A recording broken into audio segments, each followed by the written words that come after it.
malam Sisi, kita jumpa lagi untuk merenungkan firman Tuhan. Lanjutan cerita yang kemarin, gambar hati manusia, yaitu Oma mau menjelaskan tentang hati manusia yang berdosa, yang penuh dengan setan iblis. Ini yang Oma mau jelaskan lebih lagi, ya. Jadi ingat pelajaran yang lalu kita sudah belajar tentang ayat. Ya, masih ingat ayatnya?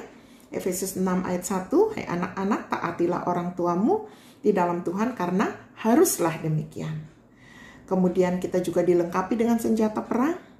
Kemudian kita belajar juga kemarin tentang surga dan neraka, ya, surga dan neraka. Siapa yang ikut Yesus pasti akan masuk ke surga. Siapa yang tidak mau ikut Yesus, ya di sini tempatnya.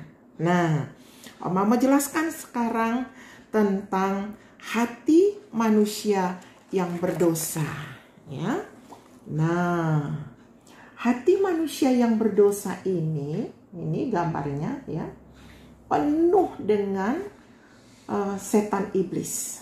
Dan manusia ini merupakan kesatuan dari tubuh, jiwa, ini dan roh, ya. Apa fungsi dari tubuh? Tubuh ini fungsinya supaya kita bisa ngomong dengan orang, bisa dilihat, ya. Ya, kalau roh kan tidak bisa dilihat oleh orang, tapi dengan tubuh ini kita bisa dilihat.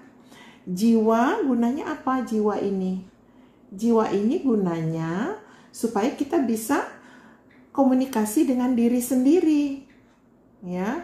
Kalau orang gila itu dia tidak bisa komunikasi dengan dirinya, makanya dia gila, ya, bingung dia.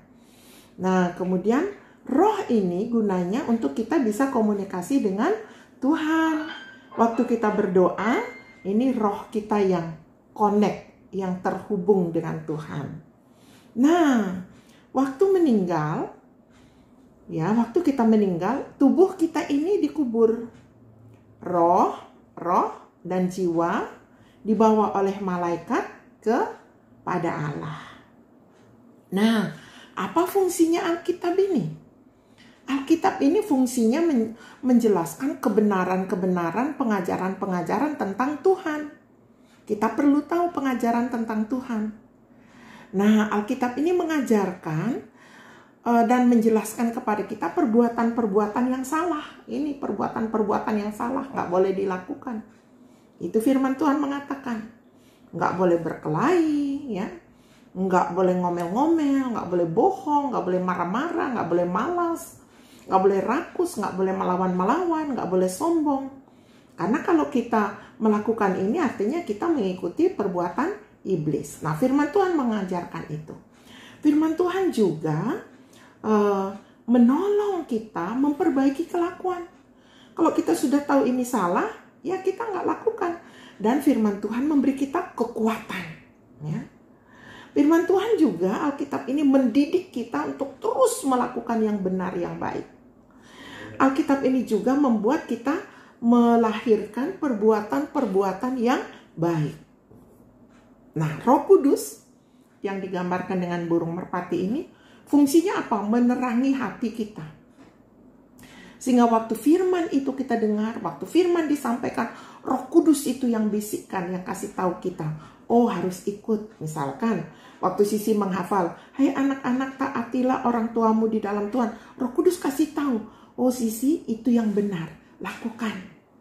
Roh Kudus juga insapkan kita, menyadarkan kita ini salah, ini nggak usah diikutin, ya. Jadi Roh Kudus juga ingatkan kita, jangan suka menentang firman Tuhan. Kalau firman Tuhan suruh taat orang tua, Roh Kudus suruh, oh iya, ikut itu Sisi. Nah, gitu dia ngomong. Nah, hati manusia yang berdosa ini, ya, dilambangkan dengan jantung yang berwarna gelap, hitam, ya. Hati yang seperti ini licik karena disetir oleh iblis. Hati yang seperti ini suka menentang firman. Hati yang seperti ini keras Orang bilang keras kepala, bandel. Isi dari hati yang seperti ini pikiran-pikiran yang jahat, perkelahian, suka cekcok, suka bohong, marah-marah, malas, rakus, suka melawan, sombong, bebal, iri hati, dan masih banyak lagi. Dan sifat-sifat seperti itu membuat hidup kita kotor, membuat hidup kita najis, ya, cemar. Nah, orang-orang yang terus melakukan perbuatan-perbuatan ini, kalau meninggal, itu tempatnya di... Nah, Sisi tahu nggak kalau orang ini meninggal tempatnya di mana? Di neraka. Ya, itu. Jadi harus bertobat. Kecuali orang ini bertobat, menyadari dosa-dosanya, ya, dia sadar akan kesalahan-kesalahannya, lalu mau menerima Kristus menjadi juru selamatnya, ya, membiarkan firman Tuhan menerangi hatinya, biarkan Roh Kudus terangi hatinya, dan dia mau terima Tuhan, maka hatinya akan diubah menjadi baru. Nah, kalau meninggal, orang ini masuk ke surga. Nah, itu dia. Nah, jangan lupa hafalkan ayatnya. Jadi 1 minggu Oma kasih 1 ayat saja. Sampai hari Rabu ya, baru nanti Oma ganti ayatnya. Hafal ayat kemarin apa? Efesus 6 ayat 1. Hai anak-anak, taatilah orang tuamu di dalam Tuhan karena haruslah demikian.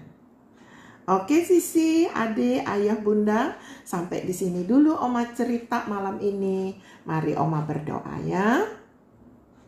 Tuhan Yesus, Oma berdoa untuk Sisi, untuk adik, ayah, dan bunda.